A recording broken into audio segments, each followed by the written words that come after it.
My name is Alara Vance. For the last 14 years, my life has been charted by the rhythms of Port Blossom, a city that weeps more than it smiles, where the sky is a perpetual watercolor of grays and blues. I've always found a strange comfort in the rain, in the way it washes the world clean and forces you inward. My apartment, a small sanctuary in the old Harborview district, overlooks the Sound, where foghorns sing their mournful, lonely songs on misty mornings. It was from this window that I watched my life take shape, one rainy Tuesday at a time. For most of my adult life, that shape was defined by Meridian Dynamics.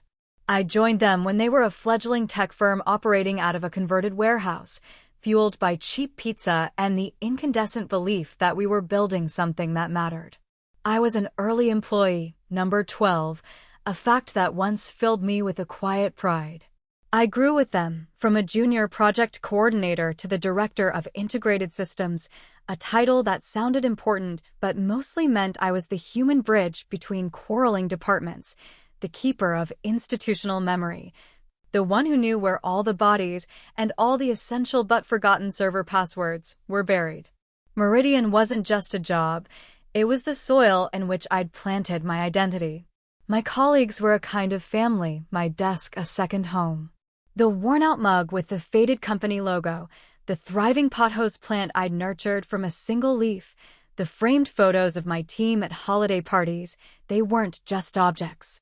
They were artifacts of a life I had meticulously, lovingly built. I believed in the work, but more than that, I believed in the loyalty I had poured into its foundation. I thought that loyalty was a two-way street, paved with mutual respect and shared history. I was wrong. The end began not with a bang, but with a quiet, sterile chime from my laptop. A calendar invitation for 3:20 p.m. on a Thursday. The time itself was an anomaly, a jagged little number that broke the smooth, predictable pattern of my day.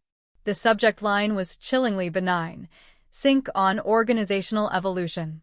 It was from David Peterson, my boss, the man whose career I had quietly bolstered for over a decade, and CC was a name I barely knew from human resources, Mr. Harrison.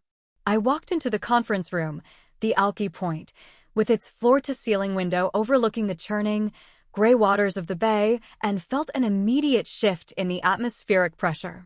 The air was thin and tight. David was already there, staring intently at his phone, his posture rigid. Mr. Harrison, a man with a perfectly knotted tie and an expression of practiced neutrality, stood by the window, his silhouette framed against the drizzly sky. He offered a smile that didn't reach his eyes. It wasn't a smile of welcome, it was a smile of procedure. "Alara, thank you for joining us," David said, finally looking up. His gaze, however, slid right past my face, landing somewhere on the wall behind me. In that moment, I knew. You don't spend 14 years reading the subtle currents of corporate life without learning to recognize an execution. "Of course," I said, my voice sounding distant to my own ears as I took the indicated seat. The leather was cold. Mr. Harrison took the lead, his voice a smooth, polished monotone that seemed designed to sand down any sharp, emotional edges. "Alara, as you know, Meridian is constantly evolving to meet the demands of a dynamic marketplace. As part of our forward-looking strategy and a necessary restructuring, we've had to make some difficult decisions regarding team alignment." He spoke of synergies, efficiencies, and strategic imperatives. The words were a thick fog of corporate jargon, a smokescreen for the simple, brutal truth. My role, the one I had poured my heart and soul into, was being eliminated. It was redundant. Obsolete. I was obsolete. I didn't hear the rest of his speech. I was watching David. He just sat there, nodding almost imperceptibly, a man trapped in a script he was too cowardly to have written himself. 14 years of late nights, of project rescues, of me covering for his mistakes, of me mentoring the junior staff he couldn't be bothered to train, all of it erased in a 5-minute meeting. He wouldn't even meet my eyes. He owed me that much, at least. A flicker of acknowledgement. A moment of shared humanity. He gave me nothing. A thick, cream-colored folder was placed on the table in front of me. This packet contains all the relevant information regarding your separation agreement, Mr. Harrison said, his tone unchanged. Severance, benefits continuation, and other resources. Resources. As if my life's work could be tidied up with a pamphlet and a COBRA form. I looked from the folder to David's averted face. I opened my mouth to speak, though I don't know what I would have said. Why? After everything? But the words wouldn't form. A profound sense of shock had settled in my chest, heavy and cold as a river stone. Mr. Harrison will escort you back to your desk to gather your personal effects, David said, standing abruptly, his chair scraping against the floor. He was already moving toward the door. We appreciate your service, Ilara.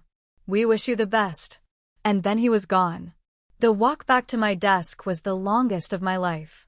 Mr. Harrison trailed a few feet behind me, a silent, well-dressed warden. People I'd shared lunch with yesterday averted their gazes, suddenly fascinated by their keyboards. The open-plan office, once a landscape of collaboration and camaraderie, was now a foreign country where I was no longer a citizen. They hadn't just fired me. They had unpersoned me. I packed my life into a small cardboard box. The mug, the thriving pot hose. Mr. Harrison actually hesitated, then conceded I could take it. The photos. A small, smooth stone my niece had given me years ago, which I kept on my desk for luck. It didn't feel very lucky now. As I stood by the elevator, box in my arms, I looked back across the office one last time.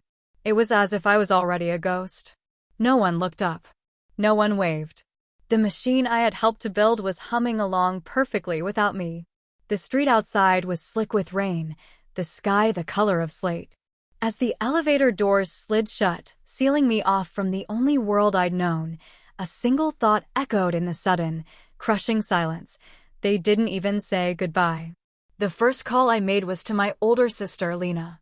I was sitting on my living room floor, surrounded by the contents of the cardboard box, the rain tapping a somber rhythm against the windowpane.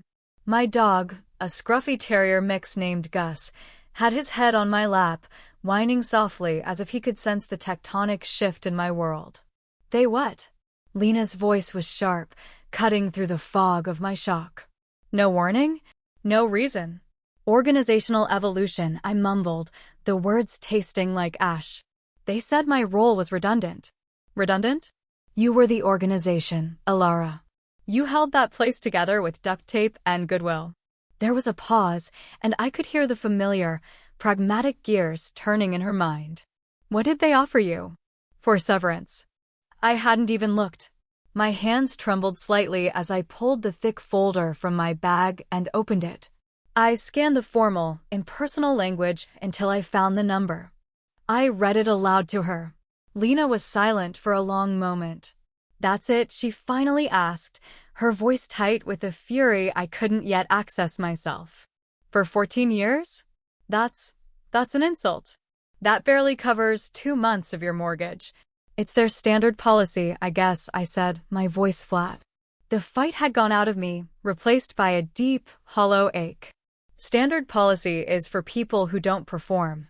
Standard policy is for people who show up and punch a clock. That was never you, she insisted. You need to fight this, Ilara. Fight with what, Lena? I stared at the wilting leaves of my office plant, which suddenly looked as defeated as I felt. They hold all the cards. It's over. No, she said, her voice softening but losing none of its steel. It's not over.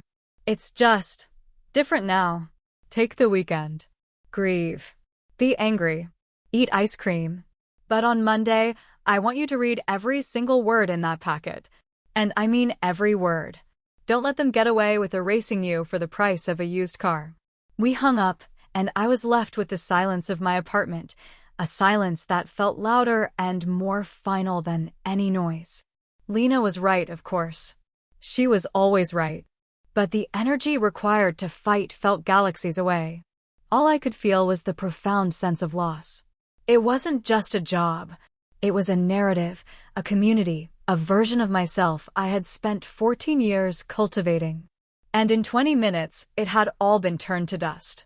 The next few days passed in a blur of gray skies and listless hours. I took Gus for long, aimless walks along the waterfront, the damp sea air doing little to clear my head.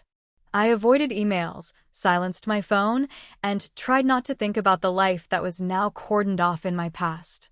But grief is a persistent guest. It sat with me at the dinner table, a silent, heavy presence. On Sunday night, with the rain returning in a steady, lulling drizzle, I finally decided to face the box. Not the one from the office, but the one in my hall closet, a large plastic bin labeled Old Files.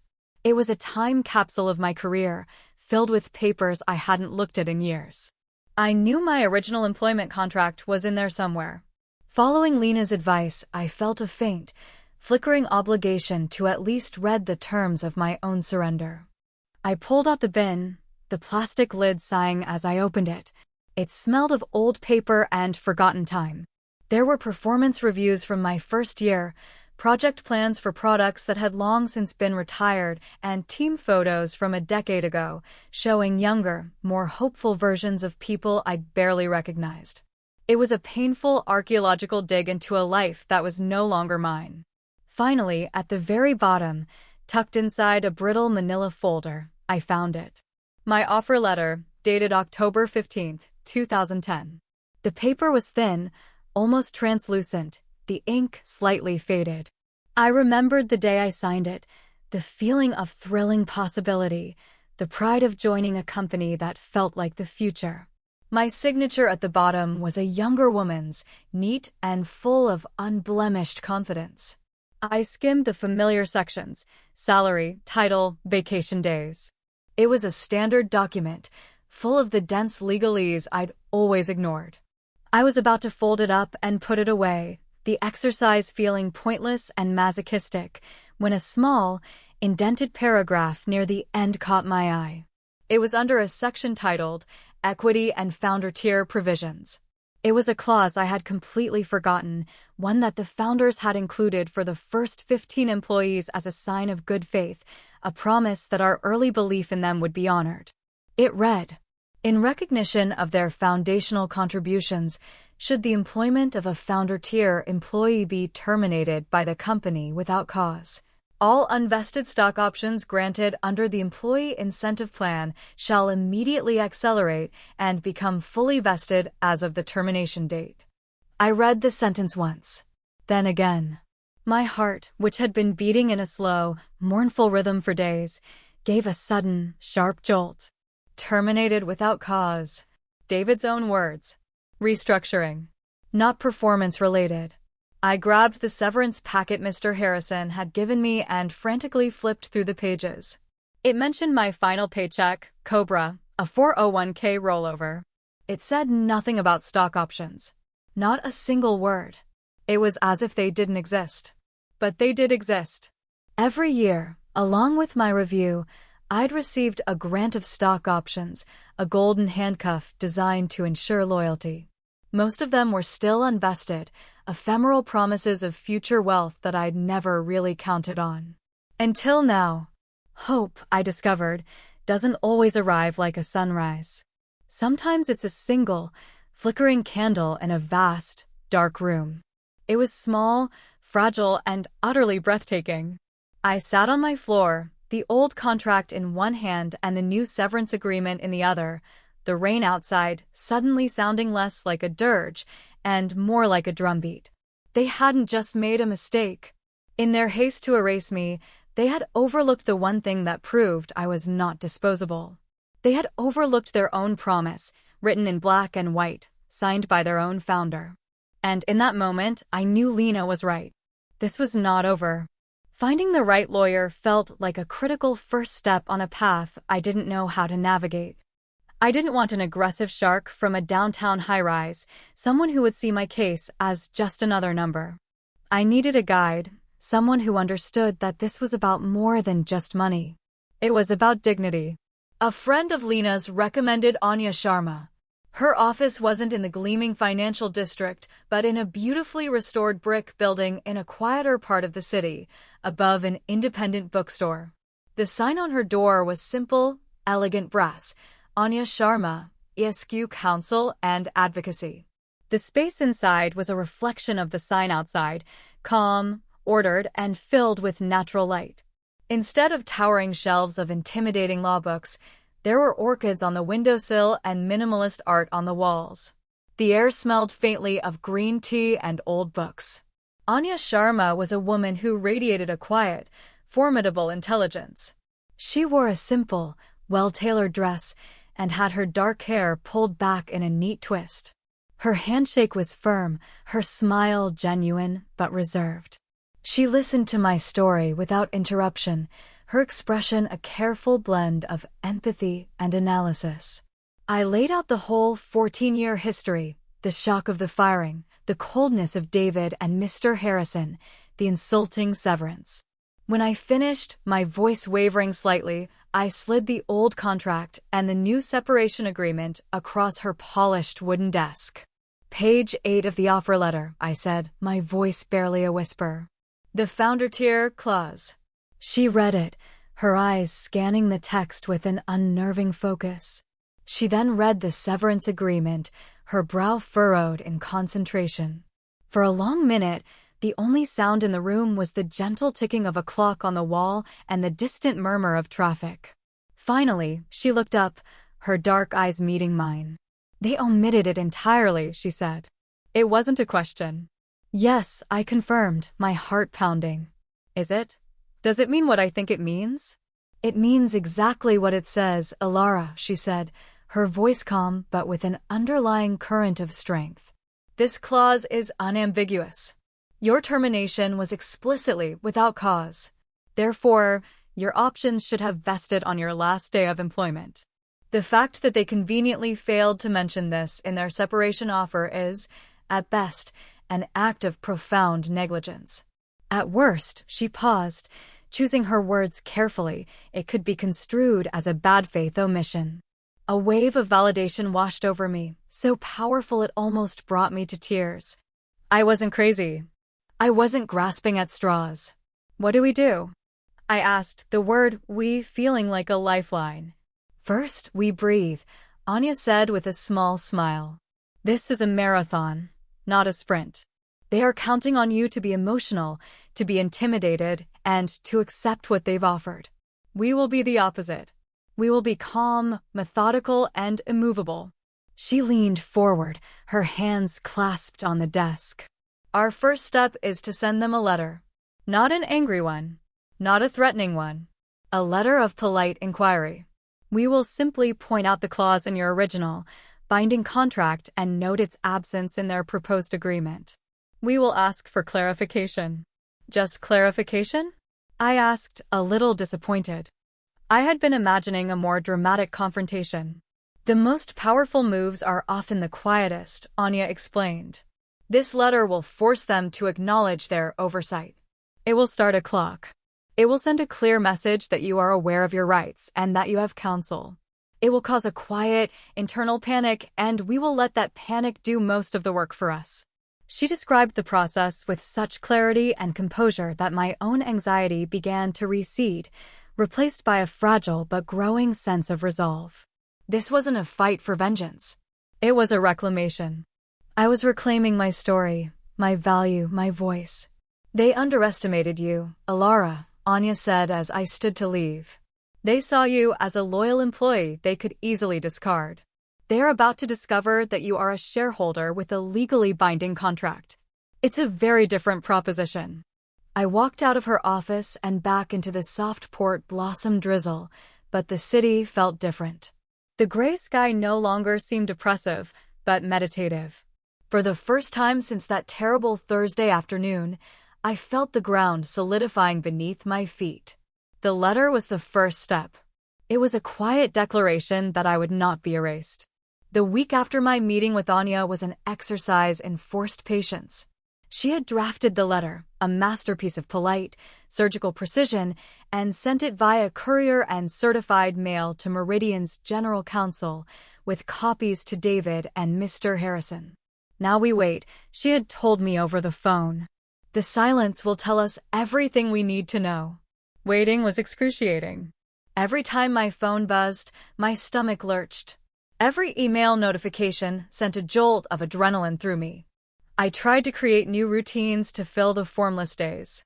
I walked Gus through every park in the city. I started cooking elaborate meals I didn't have the appetite to eat, and I spent hours at the public library, losing myself in novels, anything to quiet the relentless loop of what-ifs in my mind. I spoke with Lena every night. Any word, she'd ask immediately. Nothing, I'd reply, the word heavy with my own anxiety. Anya said that's a good sign. It means they're scrambling. Damn right they are, Lena would say, her fierce loyalty a constant comfort. They're probably in some boardroom right now, pointing fingers and trying to figure out how they messed up this badly. She was right.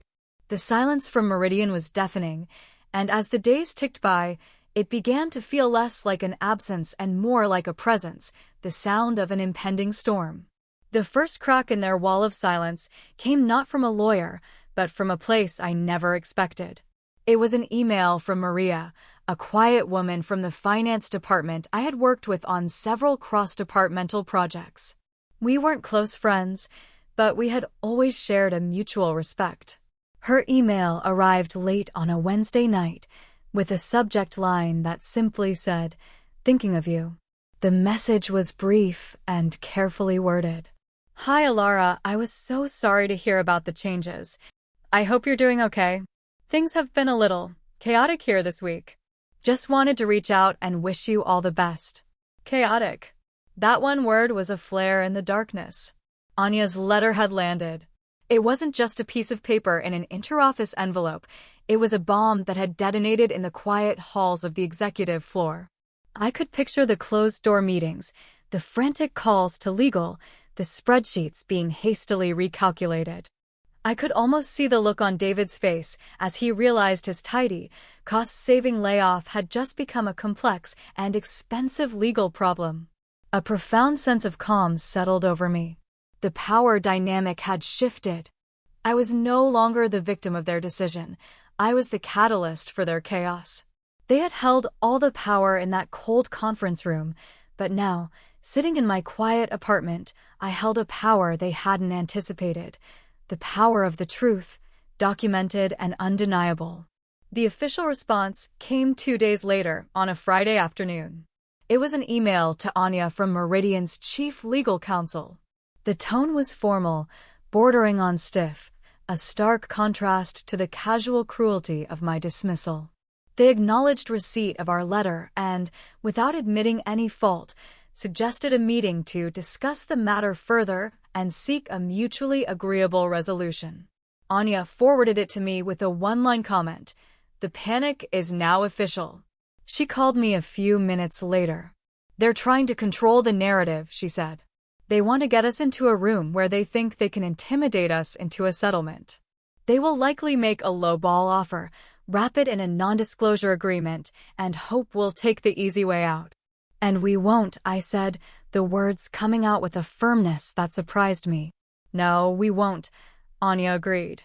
"We will go to that meeting, Alara, and we will be prepared. Not just with the legal facts, but with what you want the outcome to be. And I don't just mean financially. What does respect look like to you in this situation?" It was a question I hadn't allowed myself to consider. In the haze of shock and grief, I had only focused on the injustice. But Anya was asking me to look beyond it, to define my own terms for closure. That weekend, I didn't walk the dog or distract myself with books. I sat with a journal and a pen, the rain pattering against my window, and I thought about Anya's question. What did respect look like? It looked like them acknowledging the promise they had made. It looked like them honoring the contract they had written. It looked like them understanding that 14 years of my life could not be bought off with a paltry sum and a gag order. When I closed my journal on Sunday evening, I knew my answer. This wasn't just about getting what I was owed. It was about ensuring they understood the value of what they had so carelessly thrown away. I was ready for the meeting. The meeting was scheduled in the same conference room where I'd been fired. The Alki Point. Walking down that familiar hallway felt surreal, like stepping into a scene from a half-forgotten dream. But this time, I wasn't alone. Anya was beside me, a calm, steady presence. I wasn't walking to my execution. I was walking into a negotiation where, for the first time, I was on equal footing. The room was more crowded this time. David was there, looking pale and deeply uncomfortable. Mr. Harrison sat beside him, his face a mask of impenetrable corporate poise. At the head of the table sat a man I recognized from company-wide meetings as Marcus Thorne, Meridian's general counsel, flanked by 2 other lawyers from his team. They all stood, a little too quickly, as we entered. The air was thick with a tense, manufactured politeness. "Miss Sharma, Alara." "Thank you for coming in," Marcus said, gesturing to the seats opposite them. Anya placed her leather-bound portfolio on the table with a soft, definitive thud. "Thank you for arranging this, Marcus. We're hopeful we can find some clarity today." Marcus launched into a carefully rehearsed speech, filled with phrases like unfortunate misunderstanding and complexities of legacy contracts. He never once admitted fault, but his whole demeanor was that of a man doing damage control. He spoke of the company's respect for my contributions and their desire to make things right. It was all a preamble to their offer. One of the lawyers slid a single sheet of paper across the table. It was a settlement amount. It was more than the initial severance, a sum that might have seemed generous a few weeks ago. But I knew, and they knew I knew, that it was a fraction of the actual value of the vested shares. It was hush money. "This offer," Marcus continued, "is, of course, contingent on the signing of a standard non-disclosure agreement. We believe it's a generous proposal that will allow us all to move forward amicably." I looked at the number, then I looked at David. He was staring at his hands, clasped tightly on the table. He still couldn't meet my gaze. In that moment, all the pain and humiliation of the past few weeks coalesced into a single point of cold, clear certainty. I pushed the paper back across the table. "No, thank you," I said. My voice was quiet, but it landed in the silent room with the force of a gavel. 6 pairs of eyes swiveled to me. Marcus Thorne's practiced smile tightened at the edges. "I beg your pardon," he said. "I'm not interested in your offer," I repeated, finding a strength I didn't know I possessed. I turned my attention fully to David, forcing him to finally look at me. For 14 years, I gave this company my best. I worked weekends, I canceled vacations, I treated Meridian's problems as my own. When you sat in this very room and told me my role was redundant, you made me feel like all of that meant nothing. You made me feel disposable." His face flushed a deep, mottled red. "This," I said, gesturing to the rejected offer, "this is more of the same. You're not trying to make things right. You're trying to buy my silence. You're putting a price on my dignity, and I'm telling you it's not for sale." Anya stepped in, her voice calm and cutting. "Alara is not here to negotiate the terms of her silence, Marcus. She is here to see the terms of her contract upheld. The founder tier clause is not a suggestion. It's a binding obligation." She opened her portfolio and produced a new document, sliding it across the table. "This is a detailed accounting of the unvested stock options granted to Alara over her 14 years of employment, along with their current market valuation. As per the contract, they all vested upon her termination without cause. We expect the full transfer to be initiated within 5 business days." The lawyers stared at the document, their faces grim. The number on Anya's spreadsheet was astronomical compared to their offer. It represented a significant stake in the company. Marcus cleared his throat. "That is a substantial figure. This would have significant implications." "Indeed," Anya said smoothly. "Which is why it's so surprising that your team overlooked it. But the contract is the contract. You can either honor it, or we can move to discovery, where we will be deposing everyone at this table to understand the precise nature of this oversight.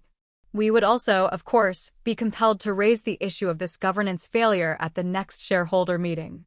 I'm sure your investors would be very interested to learn about legacy contracts the company is choosing not to honor." The threat, delivered so placidly, hung in the air like smoke. Public disclosure. Shareholder scrutiny. It was their worst nightmare. The room was silent.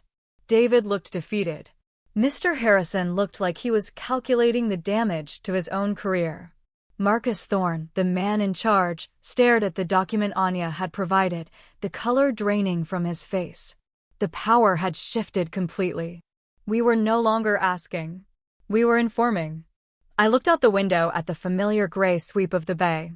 The ships moving slowly in the distance seemed to be charting a new course. I felt like I was too.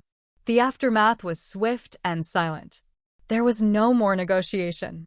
2 days after our meeting, Anya received a formal letter from Marcus Thorne stating that, after a thorough internal review, the company would be honoring the terms of my original contract.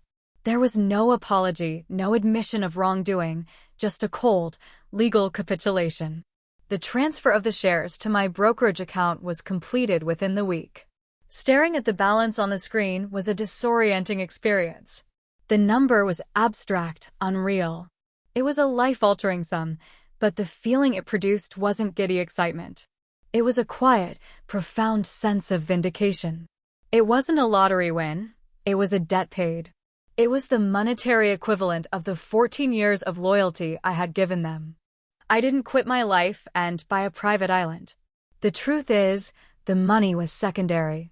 The real victory had happened in that conference room when I found my voice and refused to be silenced. The real prize was the reclamation of my own self-worth. A few weeks later, I heard through the grapevine that David had been moved to a different division, a lateral shift that was widely understood to be a demotion. Mr. Harrison, apparently, had taken an early retirement. Meridian Dynamics had quietly paid its price for underestimating me. I felt no triumph in their downfall, only a sad sense of resolution. They were architects of their own misfortune, undone by the very corporate culture of expediency and depersonalization they had fostered. Life in Port Blossom continues its rainy, contemplative rhythm, but my own internal weather has changed. The fog has lifted. I sold a small portion of the shares, enough to pay off my mortgage and give myself the gift of time to heal, to think, to discover who Alara Vance is without a job title to define her. I've started volunteering at a local animal shelter, finding joy in the simple, honest work of caring for creatures like Gus. I'm taking a pottery class, learning to create something beautiful and tangible with my own hands. Sometimes, when I'm walking along the waterfront, I look up at the gleaming glass tower where Meridian's offices are. I no longer feel the sting of betrayal. I feel a sense of distance, of peace. That building, that company, is a chapter of my life that is now closed. It was a chapter of hard work, of deep disappointment, but ultimately of profound growth. My sister Lena and I talk more than ever. I'm proud of you, she told me recently. Not because of the money, but because you stood up for yourself. You learned you're not redundant. She was right. I learned that my worth isn't something a company can grant me or take away. It's inherent. It's in the way I care for my dog, the way I show up for my family, the way I learn to navigate the storm and find my own safe harbor. The future is an open question, no longer charted by a corporate roadmap. It's a little frightening, but it's also thrillingly full of possibility. The other day, as the sun broke through the clouds after a long morning of rain, casting a shimmering light across the water, I realized I'm not just the director of integrated systems anymore. I'm the director of my own life, and I'm just getting started.